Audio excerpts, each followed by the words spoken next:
Our next guest has hosted a terrific power showcase. In fact, it's called the Power Showcase. Going on, 15? This is year 16. Yeah, this is an annual visit for us. What's this, year 5 for us? At least. We're pleased to have Brian Domenico on with us once again, talking about the Power Showcase. Brian, good morning. Harold, Matt, as always, it's really nice to see you, and I appreciate you having me on. Well, we appreciate you coming on with us to kind of introduce our viewership to some of the kids that you've discovered and showcased in your Power Showcase. I mean, boy, the list is unbelievable. We watch the video of this thing all the time. Among the players that you had, and I guess you could talk on all of them, who's made your eyes pop the most at the Power Showcase? Well, as far as this year, I mean, it is tough because this was a year where there wasn't like that big human interest story of like the 525-foot home run or something along those lines. But there is a player by the name of Hogan Nelson who has attended 5 Power Showcase events, and he's actually a 3-time Power Showcase champion and won it as a 13-year-old and a 14-year-old. And then last year had to make a really big decision. He's one of the top quarterbacks in the state of Texas, and decided last year, after having a really good showing at area code, to kind of shift gears and focus strictly on baseball. And he came back as an underclassman and won in dramatic fashion. And he is one of those individuals that you have that has the it factor. When the pressure mounts the most and his back's against the wall, somehow, some way, he comes and he ends up pulling through and winning. And that's one of those unique DNA things that I think scouts and college coaches look for. Hey, Brian, I think we're in a unique time, too, where guys have perfected the home run. And do you see that early on, the art form of guys really knowing to master their swing for homers at an earlier age than before? Yeah, I mean, I'm glad you brought that up. The old adage back in the day would be that home run derbies would ruin a player's swing. And I'd be like, that's not really true, because there's so many different swings that are applied in an at-bat, whether it's an 0-2 count, or you have to hit and run, or move a guy over, or have to purposely hit a fly ball to the outfield for a guy who got a tag from whatever base. So I think that when you also put in the very beginning, when they're 12 years old and at Cooperstown, Cooperstown has those 200-foot fences, so the kids are enjoying that. Then they go to the Hall of Fame, and the nostalgia of looking at Babe Ruth's bat and a lot of the old uniforms. Now, they're too young to really appreciate all that, but it kind of starts there. And then they come to the Power Showcase, and knowing that they're coming to the Power Showcase and ending up at the other end of the rainbow in a major league stadium to kind of be a big leaguer and whet their palate for greatness and have that prosperous energy wash over them.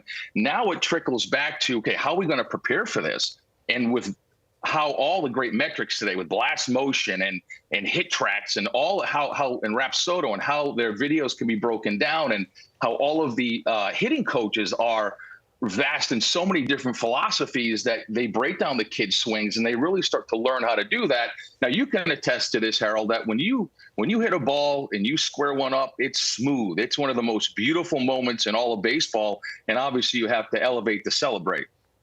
Elevate to celebrate. I love it. That's a good Gary line. Templeton couldn't have said it better himself. That's a good line. Hey, so how do I get invited if I'm a kid, and how's that process work to get there? If Matt wants to be a 13-year-old again, how's he get into this deal? Yeah, and that's a great question. And there's a lot of different ways that you can get in. Some parents will reach out to me. Obviously, I need to take a look at some video. Then I want to take a look and see what travelable organization they play for, the level of competition.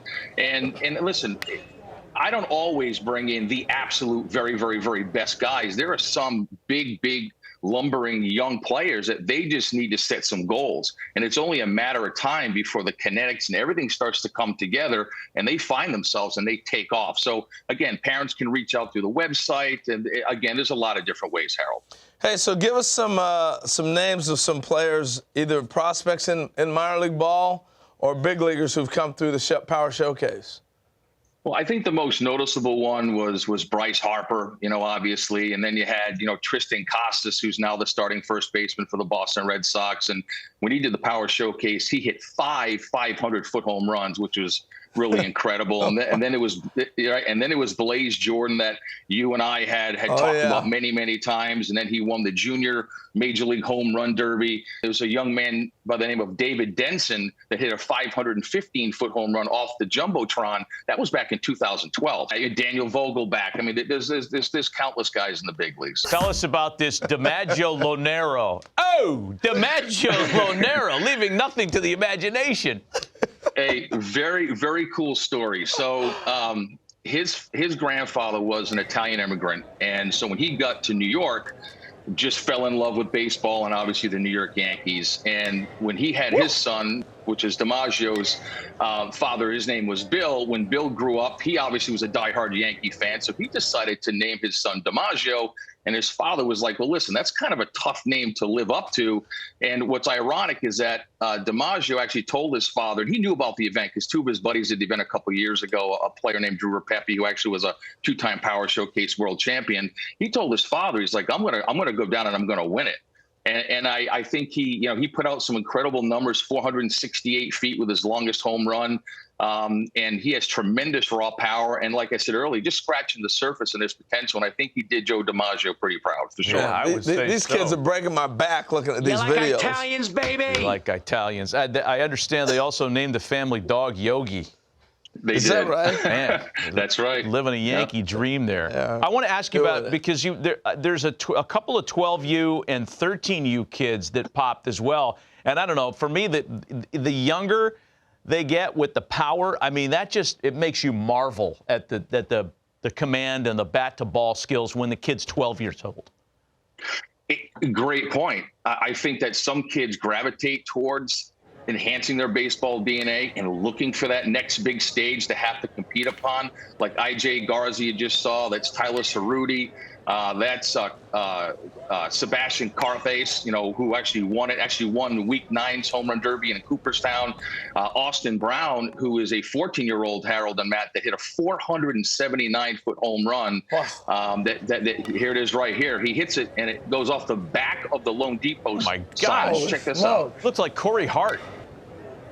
Beautiful, easy swing. Yep. Beautiful, easy swing. Oh, man, it's unbelievable. That is amazing.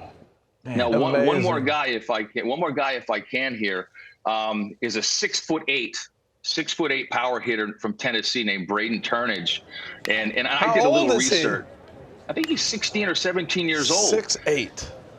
And I did a little digging, and I wanted to find out, okay, who in today's game, position player wise, are the top guys as far as height. You had O'Neal Cruz, the shortstop with the Pirates, and then you have Aaron Judge, who plays outfield. But I wanted to dig a little deeper and find out who was the tallest major leaguer to ever play first base.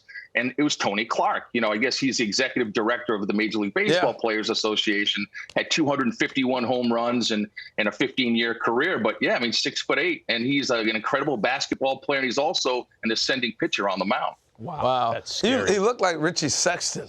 That's a good. I thought he looked like George Mirasan. Yeah, that's good, too. NBA player. Hey, Brian, we appreciate the visit as always. Congrats on another successful run on the Power Showcase. I know that kids love participating in your event. You had it a few weeks ago, and for folks that are interested, it's on the website. We have the information on the screen. Brian, we appreciate the visit. Happy holidays to you and your family. Always. Thanks, guys.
My name's Nick Presto, scout Kansas City Royals.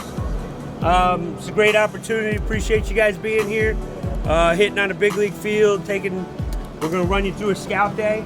You know, as scouts, we're looking for a bunch of things to see if you're gonna be a professional player.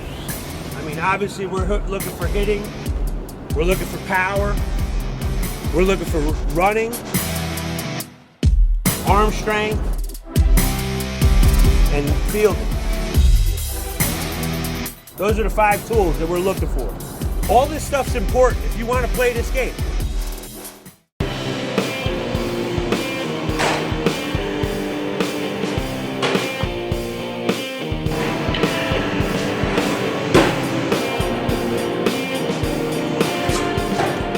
I'm Brenden Martin, I'm 17 and I'm from Clinton, Iowa. Fun, good experience, and just trying to have some fun. Good. I'm committed to Triton Juvenile College in Chicago, but I mean, as long as I go pros, I mean, that's my goal. Otherwise, welding's what I want to do after. What are your goals for your 3 innings on the mound? Just produce, do what I can do, let my defense work, and see what happens.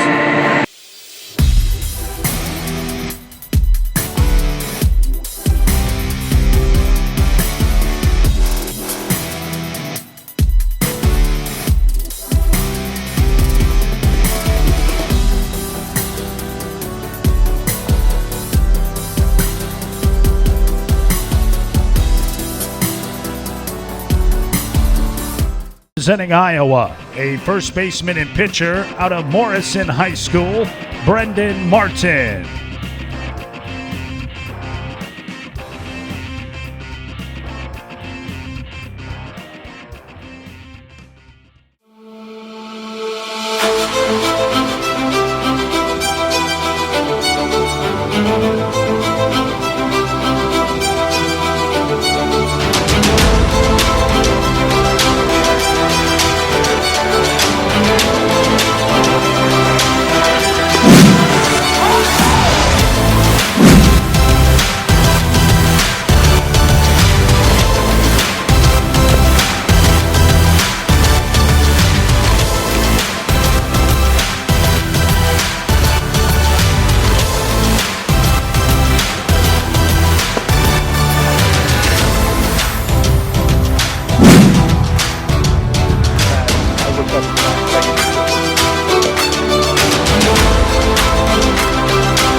You've done this several times, and it's your last time, obviously. Yep. Being through 3 innings really, really well. How'd it feel out there tonight? Well, I feel pretty good. I mean, I've been working on my changeup during travel ball and couldn't quite get it down. I finally figured it out over end of the season and starting to throw it tonight and starting to feel good with it. I was mixing that in with my slider and just working good. It felt good today. Yeah. You looked really good. You mixed the pitches really well. So what pitch felt best? Probably my changeup. Yeah. I don't say that much, but today I can. This year, what was your favorite part about the Power Showcase? Honestly, seeing like people that like came back from like last year, and then seeing the new people that came this year and just talking with them. I mean, you learn so much new stuff just from people. I mean, just talk to them and you learn stuff. Yeah, good. Martin did a great job. He was really good at the corners. Great fastball, great breaking ball. Make pitches when he needed. What else? Like amazing. You know, I like him a lot. his high and his slope is great.